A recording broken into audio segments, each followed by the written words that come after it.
Consciência em Gotas. O Consciência em Gotas faz parte do movimento Consciência Hebraica.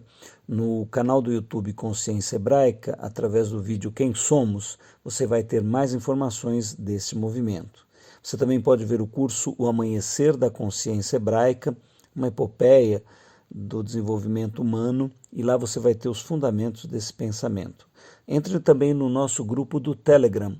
Tudo que nós já publicamos está lá e você tem acesso a todos os arquivos. Seja bem-vindo e que isso possa ser útil para o teu desenvolvimento pessoal. Consciência em Gotas, 6º episódio da Carta aos Hebreus, fantástico capítulo 11, falando a respeito da fé, da espiritualidade humana. E nós tínhamos lido o verso 31, acerca de Raabe, uma personagem incrível que, mesmo sendo uma prostituta, está na genealogia de Cristo, do Senhor Jesus. Impressionante. E agora vamos para o 32, onde ele começa a finalizar dizendo assim: E que mais direi? Faltar-me-ia o tempo contando de Gedeão e de Baraque, de Sansão e de Jefté, e de Davi e de Samuel e dos profetas. Bom, aqui ele envolve personagens do Antigo Testamento que tiveram a sua vida modificada, transformada, ampliada, tendo entendido o significado de Yahvé Elohim Adonai, do propósito do Criador para Israel, para a vida humana. E com isso superaram, transcenderam, modificaram a história da sua existência e do povo ao redor deles, né? Então não vamos relatar cada um dos personagens aqui, mas todos têm muito significado. Você pode ir lá ler a história do Antigo Testamento, é uma verdadeira aventura,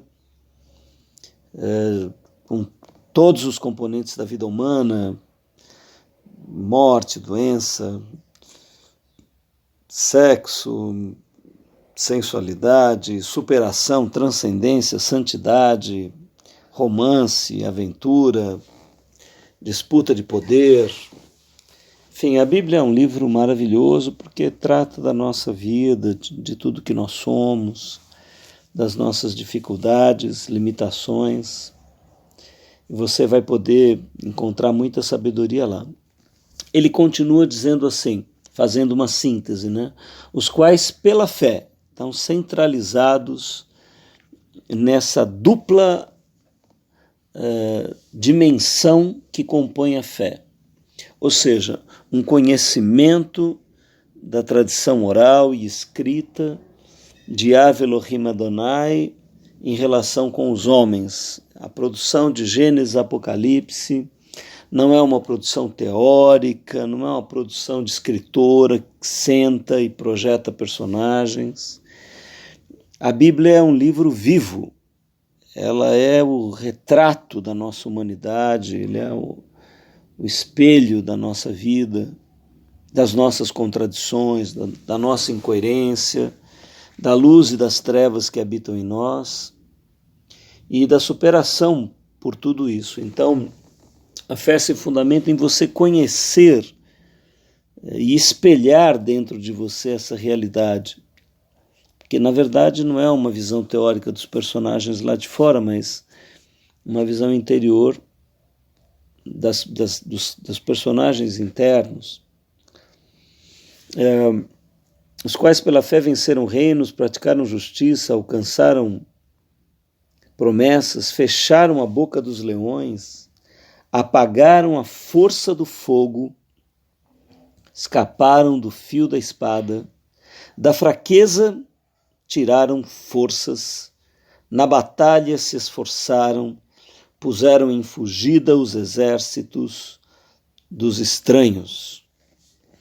Então, neste fundamento da fé, que tem o braço do conhecimento prático de Gênesis, Apocalipse, da vivência de homens e mulheres que experimentaram a consciência espiritual e da vivência fresquinha, da vivência diária, da vivência presente.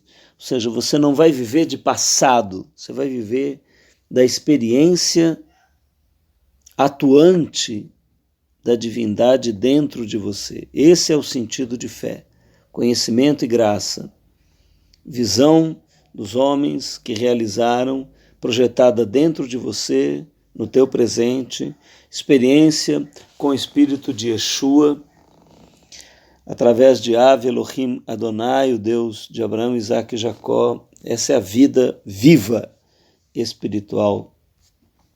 E é o que ele retrata aqui. As mulheres receberam pela ressurreição os seus mortos. Isso pela fé. Uns foram torturados, não aceitando o seu livramento, para alcançarem uma melhor. Aqui é falado ressurreição, mas na verdade para alcançarem a condição de filhos de Deus. Porque esse ré de ressurreição nós não vamos voltar a ter o corpo que tivemos depois da morte, né? É uma outra dimensão, uma outra universo tendo sido descriado, não há mais esse corpo e essa realidade que nós temos aqui. Então, para alcançarem uma melhor geração de filhos de Deus, né? Viram que a vida aqui projetava algo muito maior. E outros experimentaram escárnios, experimentaram açoites, cadeias e prisões. Por quê? Porque as sociedades humanas não colaboram com homens que buscam a real espiritualidade. As estruturas do nosso mundo estão fundadas na Matrix, fundadas no tempo, fundadas na morte, fundadas na serpente antiga, em Satanás, em toda essa dimensão temporal. E como diz Jesus no Evangelho, as raposas têm covis, as aves têm ninhos, e o Filho do Homem não tem onde reclinar a cabeça. Por quê? Porque os homens, na sua realização espiritual, não são acolhidos na vida normal das sociedades. Foram apedrejados, foram cerrados. Isaías, por exemplo, a tradição conta que ele foi cerrado ao meio, essa foi a maneira pelo qual ele foi morto. Imaginem, profeta de Deus, um homem como Isaías, uma sociedade encontrar motivo para cerrá-lo ao meio. Foram cerrados, tentados, foram mortos ao fio da espada, andaram vestidos de peles de ovelhas e de cabras, o caso de Elias e o caso de João, o imersor batista, desamparados. Olha aqui o sistema social humano, o que dá de guarida para esses homens. Estavam em aflição e foram maltratados. Homens e mulheres dos quais o mundo não era digno, errantes pelos desertos e montes, e pelas covas e pelas cavernas da terra.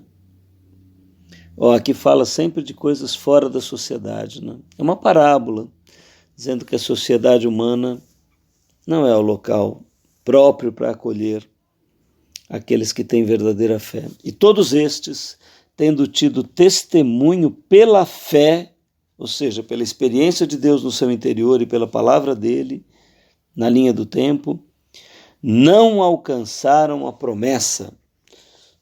Por quê, gente? Porque a promessa não é para cá.